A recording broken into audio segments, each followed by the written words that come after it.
G'day viewers, it's Michael here again. Welcome back to SingleRacer. Now, it's just slightly possible that possibly, it could even be that I mention my three favourite channels a bit too much. Now, that's simply because, hey, they're my favourite three channels. But today I want to mention a channel that I've never talked about before, and that's for a very specific reason.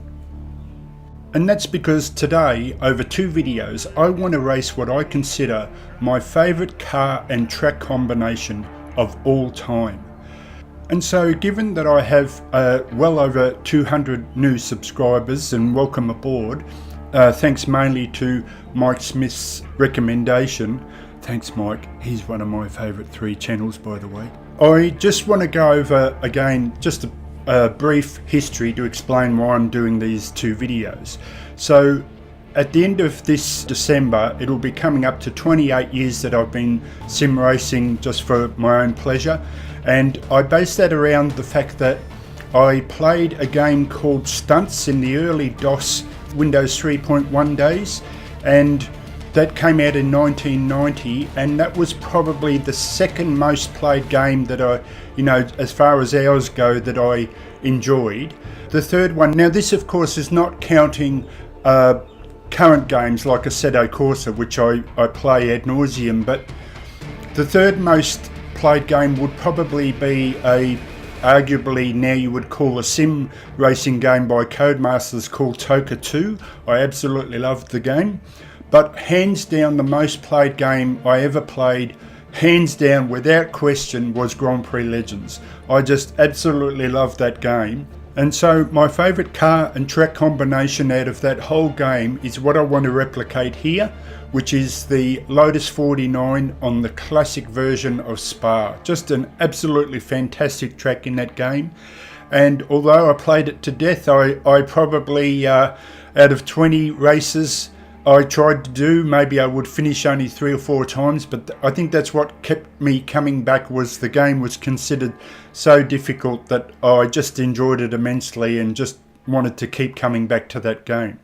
And so being such a fan of that game, I still actually have that game. I still even have that installed, but this is why I want to mention one of the channels that I've never talked about before. And that's because if I run it now, GPLegends was created in a period where, even though it used DirectX, it wasn't like a modern game. Now if you load a modern game in DirectX, it'll just simply read your graphics card and give you all the choices up to whatever graphics card you have, the top resolution. Whereas Grand Prix Legends was done in a day where you only had the 3 choices. So and I think the top choice was 1024p. So if I load that now, you get what used to be the classic old TV box shape, which is commonly known as 4.3. And the channel that I want to mention is a guy by the name of Eric to Ammo. Now I hope I say that right, Eric. That's the way I interpret it, Eric to Ammo. And here it is here. And the reason that I want to bring him up is because he has explored Grand Prix Legends in a way that he has figured out how to mod it to the point where it's become widescreen. But not only widescreen, but he's got dozens and dozens and dozens of fantastic mods. I never get sick of watching his channel. I absolutely love it. And if you are a fan of either this game or the classic style of F1 GP open wheel racing, I highly recommend going to this channel, checking it out and subscribing if you want to. But this is a fantastic channel and I enjoy every time he puts up a new video. And now if you're like me and you were watching Project Cars 2, even those people that hated Project Cars 1, I wasn't such a big fan of it once I got a hold of Assetto Corsa, and to be honest, I still had an interest when the Project Cars 2 trailers, or the people testing some of the beta games, they would put up videos before the game was released. And I'd still watch with interest because I wanted to see how it would develop. But when I found out that it had the Lotus 49 and what they call a historic version of the classic Spa, I knew I had to get the game. It didn't matter if the game for other cars was a bit of a dud, I had to get the game just for this car and track combination. So that's what I want to feature today. I want to do two videos, one with a standard race with 20 cars or 19 cars, so I make up the 20 car field. And now I'm using VR for this, so you might get a little pop in and pop out of details around the track and the cars itself, but I just felt it was too important to have a full field like I used to race in the Grand Prix Legends game days, and I just wanted to mimic that, even though frame rates dropped occasionally and you got a bit of pop in and out. So I still wanted to keep that in just to have that full field. And the other video will be an out and out hot lap, but a truly serious hot lap where I'm absolutely going for it on a tuned car. So I'll talk about that more in the other video. So for this video, I just want to go racing with a full field of 20 cars, me included, and all I can say is, let's go racing.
back now, push hard, try and pick off that guy in front of you.